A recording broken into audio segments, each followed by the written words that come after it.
اعوذ باللہ من الشیطان الرجیم بسم اللہ الرحمن الرحیم۔ اس گروپ کے قیام کا مقصد محمد و آل محمد علیہم الصلاۃ والسلام کی تعلیمات کی تبلیغ اور حقائق کا پردہ چاک کرنا ہے، اور دین اسلام میں جو چالاکیاں چاچو نے کھیلی ہیں اس سے پردہ ہٹانا ہے۔ جو حضرات علی، فاطمہ، حسن و حسین کو علیہ السلام یا علیہ الصلاۃ والسلام کہنا کفر یا بدعت یا شرک سمجھتے ہیں، ان کو قرآن اور حدیث سے یہ دکھایا جائے گا کہ ان ہستیوں کے لیے رضی اللہ استعمال ہونا چاہیے یا علیہ السلام یا علیہ الصلاۃ والسلام۔ اس کے لیے سب سے پہلے ہمیں یہ جاننا ہوگا کہ علیہ السلام اور رضی اللہ عنہ کا کیا مطلب ہے۔ جب ہم کسی ایک مرد یا لڑکے کو سلام کرتے ہیں تو ہم اسے السلام علیکم کہتے ہیں، جس کا مطلب ہے تم پر سلامتی ہو۔ حالانکہ عربی گرامر کے لحاظ سے یہ غلط ہے، چونکہ عربی گرامر کے لحاظ سے ایک حاضر مذکر کے لیے علیکہ کا لفظ استعمال ہوتا ہے، اور دو سے زیادہ حاضر مذکروں کے لیے علیکم کا لفظ استعمال ہوتا ہے۔ عربی گرامر کے لحاظ سے اگر ہم نے کسی ایک حاضر شخص کو سلام کرنا ہو تو السلام علیکہ کہہ کر مخاطب کرنا چاہیے، جیسے ہم جب نبی معظم صلی اللہ علیہ وآلہ وسلم پر درود و سلام پڑھتے ہیں تو ہم کہتے ہیں الصلاۃ والسلام علیکہ یا رسول اللہ۔ ہم علیکہ کا لفظ استعمال کرتے ہیں، علیکم کا لفظ استعمال نہیں کرتے۔ جبکہ ہم قبرستان میں جاتے ہیں تو ہم قبروں والوں کو سلام کرنے کے لیے کہتے ہیں السلام علیکم یا اہل القبور، یعنی اے قبروں والو آپ پر سلامتی ہو۔ چونکہ قبریں ایک سے زیادہ ہوتی ہیں اس لیے وہاں ہم علیکہ کی بجائے علیکم کا لفظ استعمال کرتے ہیں، جو جمع کے لیے استعمال ہوتا ہے۔ لیکن چونکہ بچپن ہی سے ہم السلام علیکم کہتے اور سنتے آئے ہیں، اس لیے اسی کو سچ مان لیا ہے، جبکہ یہ عربی گرامر کے لحاظ سے سراسر غلط ہے۔ اسی طرح اگر کوئی بندہ غائب ہو اور اس پر سلامتی بھیجنی ہو تو اسے علیہ السلام کہا جاتا ہے، یعنی اس پر سلامتی ہو۔ علیہ کا مطلب ہے اس ایک پر۔ دو لوگوں پر سلامتی بھیجنی ہو تو ہم علیہم السلام کہتے ہیں، کیونکہ علیہما صیغہ تثنیہ ہے جو دو غائب لوگوں کے لیے استعمال ہوتا ہے، اور عربی میں جمع دو سے زیادہ کے لیے استعمال ہوتا ہے۔ اگر دو سے زیادہ غائب لوگوں پر سلامتی بھیجنی ہو تو ہم اس کے لیے علیہم السلام کے الفاظ استعمال کرتے ہیں۔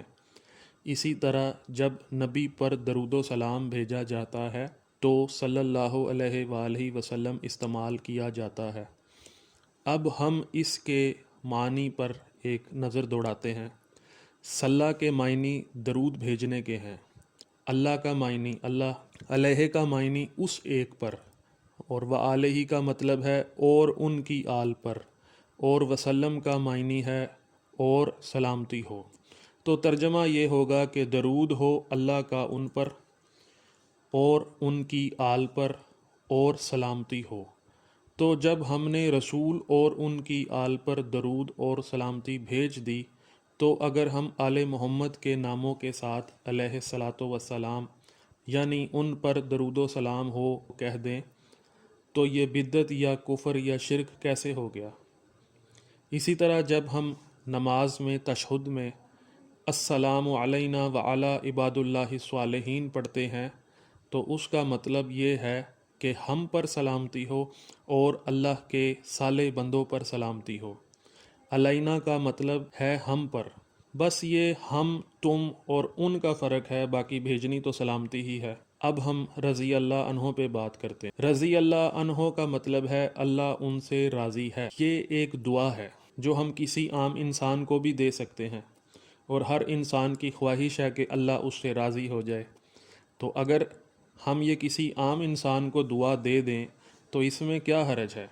اگر ایک مرد کو یہ دعا دینی ہو تو رضی اللہ کے ساتھ عنہ لگائیں گے، چونکہ عنہ واحد غائب مذکر کا صیغہ ہے۔ اگر کسی عورت کو یہ دعا دینی ہو تو رضی اللہ کے ساتھ عنہا لگاتے ہیں، کیونکہ عنہا واحد غائب مونس کے لیے استعمال ہوتا ہے۔ اور اگر ہم نے 2 سے زیادہ مردوں کو یہ دعا دینی ہو تو ہم رضی اللہ کے ساتھ انہم لگاتے ہیں، چونکہ انہم جمع مذکر غائب کا صیغہ ہے، جیسا کہ سورۃ المائدہ کی آیت نمبر 119 میں اللہ فرماتا ہے رضی اللہ عنہم ورضوا عنہ، یعنی اللہ ان سے راضی ہو گیا اور وہ اللہ سے۔ اب اس آیت میں انہم اور انہو دونوں صیغے استعمال ہوئے ہیں۔ انہم کا صیغہ جمع ہے، اس سے مراد وہ لوگ ہیں جو سچے ہیں، اور انہو سے مراد واحد اللہ ہے۔ اسی طرح سورہ توبہ میں آیت نمبر 100، سورہ بینہ میں آیت نمبر 8 اور سورہ مجادلہ میں آیت نمبر 22 میں بھی رضی اللہ عنہم ورضوا عنہ کے الفاظ موجود ہیں۔ اکثر لوگ یہ اعتراض کرتے ہیں کہ علیہ السلام تو انبیاء کے لیے استعمال ہوتا ہے، تو میرا ان بھائیوں سے ایک معصومانہ سوال ہے کہ انبیاء کے لیے علیہ السلام کی تخصیص کہاں لکھی ہوئی ہے؟ یعنی یہ قید، یہ بندش کہاں ہے کہ علیہ السلام صرف نبیوں کے لیے ہی استعمال ہو سکتا ہے اور غیر نبی کے لیے استعمال نہیں ہوتا؟ اگر انبیاء کے لیے اس کی تخصیص ہے تو پھر فرشتوں کے ساتھ علیہ السلام کیوں لگایا جاتا ہے؟ جبرائیل علیہ السلام، میکائیل علیہ السلام، اسرافیل علیہ السلام، کیا آپ سارے فرشتوں کو نبی مانتے ہیں؟ جب فرشتوں کے لیے علیہ السلام استعمال ہو سکتا ہے تو اشرف المخلوقات انسان کے لیے علیہ السلام استعمال کیوں نہیں ہو سکتا؟ بعض لوگ کہتے ہیں کہ درود صرف انبیاء پر بھیجا جاتا ہے۔ پہلے وہ قرآن میں سورہ بقرہ کی آیت 157 ملاحظہ کریں۔ اللہ فرماتا ہے الذین اذا اصابتہم مصیبۃ قالوا انا للہ و انا الیہ راجعون اولئک علیہم صلوات من ربہم ورحمۃ واولئک ھم المہتدون۔ احمد رضا خان نے اس کا ترجمہ ایسے کیا ہے کہ جب ان پر کوئی مصیبت پڑے تو کہیں ہم اللہ کے مال ہیں اور ہم کو اسی کی طرف پھرنا، یہ لوگ ہیں جن پر ان کے رب کی درودیں ہیں اور رحمت، اور یہی لوگ راہ پر ہیں۔ محمد حسین نجفی نے صلوات کا ترجمہ درود کیا ہے، اور ذیشان جوادی نے صلوات کا ترجمہ صلوات ہی کیا ہے۔ اب ذرا ملا کی چالاکیاں ملاحظہ کریں۔ ابوالعلا مودودی نے صلوات کا ترجمہ صلوات یا درود کی بجائے بڑی عنایات کیا ہے۔ فتح محمد جالندری نے صلوات کا ترجمہ درود یا صلوات کی بجائے مہربانی کر دیا ہے۔